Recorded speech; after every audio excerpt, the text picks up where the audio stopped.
जी को हम कहना चाहते हैं कि आराम, रिलैक्स, हमें पता है क्योंकि पाकिस्तानियों की आदत है जहां पर जलालत मिलती है वहां सबसे पहले यही लोग हाजिरी देने आते हैं और ये लोग जलालत एज अ क्रेडिट लेते हैं। तो ये है आपका। और किसी भी और बाकी कोई ऐसा कोई इंटरनेशनल बॉडी होती है जहां आप कंप्लेन कर सकें, शिकायत करें कि हमारे जो हैं हीरो को इन्होंने गलत तरीके से पोर्ट्रे किया है। ये अपनी फिल्म इंडस्ट्री को उठाने के लिए हमारे हीरोज की नीड पड़ गई या हमारे जो भी वर्ड एवर उन्होंने रिमांड किए या जो भी रखा उसमें उनको हमारी नीड पड़ रही है। शिकस्त के बाद कुछ घबरा से गए हैं ज्यादा और इस मूवी में सारी स्टार कास्ट ले ली उन्होंने। बात बड़ी फनी है कि अब अपने ये भारत अपनी एयरफोर्स या आर्मी को लेके कोई पेट्रियोटिक फिल्म बनाएंगे तो लोग मारेंगे कि यार बस कर दो। भारत जो है उसके बारे में हम हमेशा ये बात करते हैं कि प्रोपेगेंडा फिल्म्स बना रहा है आजकल बहुत ज्यादा। फिल्म का नाम है जी धुरंधर। अगर लियारी गैंग वॉर है उसके ऊपर फिल्म बनाना बहुत ही मुश्किल है और शायद परमिशंस का भी इशू हो, तो हमारी स्टोरीज जब हमें बनाने नहीं दी जाएंगी तो फिर दूसरे मुल्क या इंडिया वो बनाएगा कि वो हिस्टोरिकली जो है देख तो करेक्ट नहीं होती और फिर हिस्ट्री में जाएंगी भी एज अ बकवास फिल्म व्हिच एक्सीडेंटली बिकेम। वालेकुम सलाम, गुड मॉर्निंग। हाँ तो नेहा आप कैसे, जब आपने ये ट्रेलर देखा भारत की ये फिल्म का तो आप भी उछली होंगी और आपने कहा होगा ये क्या। आज से कुछ ये हुआ ये कि मेरा फोन तकरीबन 3 दिन से इस तरीके से फुल है कि हर बंदा कहता है आपने तो 2022 में फिल्म बना दी है और आपने हीरो को हीरो की तरह दिखाया है और यहाँ पे उसकी एंट्री बिल्कुल एक विलन जैसी है, तो आपको कैसा फील हो रहा है। तो मैंने कहा ऑब्वियसली मुझे अच्छा नहीं लग रहा क्योंकि मैंने तो एक हीरो को प्रोटेक्ट किया था कि वो रियल हमारा हीरो है। बेशक। तो ये हीरो उसमें दिखा किसको रहे हैं कि जी जो गैंग वाले लोग हैं वो भी विलन हैं, पुलिस वाले भी विलन है, तो इसमें हीरो किसको दिखा रहे हैं? अपनी एजेंसी के लोगों को दिखा रहे हैं। उसमें भी किरदार ने अर्जुन रामपाल वगैरह और ये सारे हैं उसमें, तो वो अपनी एजेंसी भी है उनकी, इंडियन एजेंसी, उसे हीरो दिखा रहे होंगे वो ऑब्वियसली। क्यों नहीं? ऑब्वियसली उनको हीरो दिखाएंगे। हम तो हमेशा नेगेटिव होते हैं, कोई भी फिल्म कंप्लीट नहीं होती ना हमारे बिना। तो अब हमारे हीरोज को लेके जो है वो फिल्म बनाएंगे और उस पे लाइमलाइट्स लेंगे। नेहा क्या ऑब्सेशन है इंडिया को, क्या ऑब्सेशन है? तो बॉलीवुड तो ऐसा था कि दुनिया उनको देख के कॉपी करती थी, अब तो वो कॉपी कर रहे हैं दुनिया को, कभी कोरियन कंटेंट, कभी जी टर्किश कंटेंट और फिर हमारा कंटेंट। तो ये उनको मसला क्या है, ऐसी ऑब्सेशन और उनकी ओरिजिनलिटी कहाँ खत्म हो गई है, किधर चली गई है कि एक फिल्म नहीं बन रही उनसे, एक गाना नहीं ओरिजिनल बन रहा। आई थिंक टॉलीवुड ना पूरी तरीके से जो है ना उन पे हावी हो गया है, तो अब वो वहां से भी कोई चीज नहीं उठा पा रहे हैं, तो ऑब्वियसली पाकिस्तान की तरफ आए।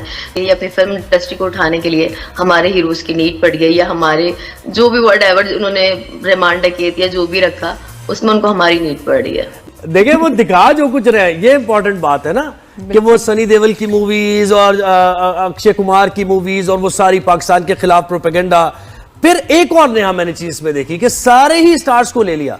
ये भी मुझे लगता है कि जहां जिस मूवी में सब मौजूद हो वो कोशिश होती है, एक्स्ट्रा एफर्ट होती है कि किसी को देख के तो पब्लिक आएगी। हाँ, और ये कि ऐसे जिसमें ज्यादा स्टार्स हो उसमें बजट फिर कहीं और से भी आ रहा होता है ना। हाँ। फंडिंग फिर आपकी हुकूमत से और मोदी मीडिया को जो सपोर्ट करता है, तो आप समझ जाए ना क्या है, पैसे आ रहे हैं तो इसलिए ज्यादा पैसे आएंगे तो स्टार्स भी ज्यादा आएंगे। इससे पहले भी एक फिल्म बनी थी सूर्यवंशम, उसमें भी बहुत हैवी कास्ट थी, बट वो फिल्म आई थिंक अपना बजट कंप्लीट नहीं कर पाई थी। बिल्कुल। तो मुझे लगता है आपके जो चौधरी असलम आपने बनाए थे और आपने ये संजय दत्त को देखा, कौन किसकी पर्सनैलिटी, क्योंकि मुझे तो जो असली चौधरी असलम थे ना सबसे अच्छी पर्सनैलिटी उनकी लग रही है।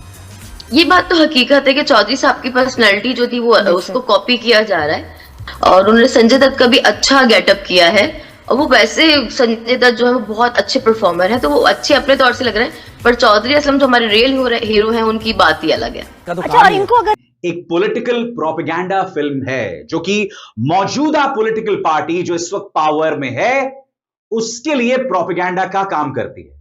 और इस फिल्म में आप कई बार सुनते हैं कि ये नया भारत है, घर में घुस के मारता है। जब पार्लियामेंट में अटैक हुआ था और अजय सान्याल इससे नाराज होकर कहते हैं कि हमें ऑपरेशन धुरंधर शुरू करना चाहिए, जिसका मकसद होता है हम अपना कोई आदमी, अपना कोई इंडियन पाकिस्तान भेजें एक टेररिस्ट के तौर पर, एक क्रिमिनल के तौर पर, एक गैंगस्टर के तौर पर जो उनके बीच काम करेगा। कोई गैंग वॉर्स या कोई हिस्ट्री की ऐसी चीज के बारे में बात करनी है तो मुझे बताएं, सबसे ज्यादा तो कत्लो गारत आपके मुल्क में, आप गुजरात के ऊपर क्यों नहीं फिल्म बनाते? मोदी ने द बुचर ऑफ गुजरात जिस तरह बुचर किया वहां के मुसलमानों को, उस पर बनाओ ना फिल्म। आंटी जी को हम कहना चाहते हैं कि आराम, रिलैक्स, हमें पता है कि आपने टीजर, प्रोमो सब कुछ देखा है। और ये जो आप मोदी जी के बारे में बात कर रहे हो, ये अपने देश के बारे में बात करो। मोदी जी ने तो कुछ नहीं किया है, ये सिर्फ हिंदू हेट है। और आपने जो कुछ किया है और आप लोगों की आर्मी ने जो कुछ किया है, जब से पाकिस्तान बना है, पाकिस्तान में कितने जुल्म हुए हैं, कभी भी आपने बात नहीं की है। और उनके साथ साथ कंजर लोग, आप लोग तो इलेक्शन के बारे में बात मत करो। आप लोगों का जो पीएम था, जिसने इलेक्शन जीतता हुआ था, उसको आपने जेल में डाला है। और आप आए हो इलेक्शन के बारे में बात कर रहे हो, कितने बेशर्म लोग। सबसे ज्यादा तो कत्लो गारत आपके मुल्क में। आप गुजरात के ऊपर क्यों नहीं फिल्म बनाते? मोदी ने द बुचर ऑफ गुजरात जिस तरह बुचर किया वहां के मुसलमानों को, उस पर बनाना ज्यादा। और इस मूवी में सारी स्टार कास्ट ले ली उन्होंने। संजय दत्त भी इसमें है, रणवीर भी इसी में है, अर्जुन रामपाल भी हैं, अक्षय खन्ना भी हैं। तो सभी इस मूवी में, और पाकिस्तान पे बेस करके इंडियन एजेंसी, पाकिस्तान की एजेंसी और पाकिस्तान के हालात वाकयात, पॉलिटिकल जमातें और ये सब कुछ इसके अंदर है। कितना पाकिस्तान के मैं बाद में बताती हूँ। बात बड़ी फनी है कि अब अपने ये भारत अपनी एयरफोर्स या आर्मी को लेके कोई पेट्रियोटिक फिल्म बनाएंगे तो लोग मारेंगे कि यार बस कर दो। तो उनको पता है, वरना ये नोट किए कि उसके बाद से अपनी ना कोई एयरफोर्स बना ही नहीं रहे मूवी, डर के मारे। नहीं तो दुबई एयर शो पे आपने देखा क्या हुआ? जब शेर खुले और उनके जो और शाहीनों से मुकाबला हुआ तो बहुत बुरा हुआ। तो 7-0 पे जब वो गिरे हैं, उनके जो तैयारे हमने जो तबाह की हमारी एयरफोर्स ने माशाल्लाह, उसके बाद अब उनकी हिम्मत ही नहीं हो रही कि एयरफोर्स और आर्मी को लेके कोई फिल्म बनाए और लोगों को मजीद बेवकूफ बनाए। वो बनेंगे नहीं। तो उन्होंने कहा चलो जी अब शिफ्ट करें, अब पाकिस्तान का हम क्या इसका चोरी कर सकते हैं। लेकिन पता है दुबई एयर शो में क्या हुआ है? इंडिया के फोर्सेस के एहलकार पाकिस्तानी स्टॉल पे गए जहां पाकिस्तान की ज़ाहिर और JF-17 थंडर की बड़ी तारीफ वगैरह हुई और वो बड़े मुतासिर दिखाई दिए। फिर पाकिस्तानी फोर्सेस के जो लोग थे उन्होंने कहा कि भाई ठीक है आप हमारे उसमें आए हैं और बहुत अच्छी बात है, तो let's have a cup of T. Oh wow! तो मतलब भारत के एयरफोर्स वाले इंप्रेस थे, हमारे उधर आके वो पहुंचे और वहां सेल्फियां बनाई उन्होंने, बिल्कुल। और हमने चाय भी ऑफर की। अच्छा, चाय जब ऑफर की तो यकीनन उन्होंने सोचा होगा कि ये क्या हो रहा है। चाय तो सोर पॉइंट हो गया ना इनका। टी इज फैंटास्टिक, सोर पॉइंट हो गया। इंडिया तो खैर बड़ा मजे की बात रही और हमसे बहुत ज्यादा मुतासिर है वो, और वहां पहुंचे और सेल्फीज वगैरह भी बनवाई। अच्छा जी, तो हम इस मूवी की जरा बात करते हैं ना।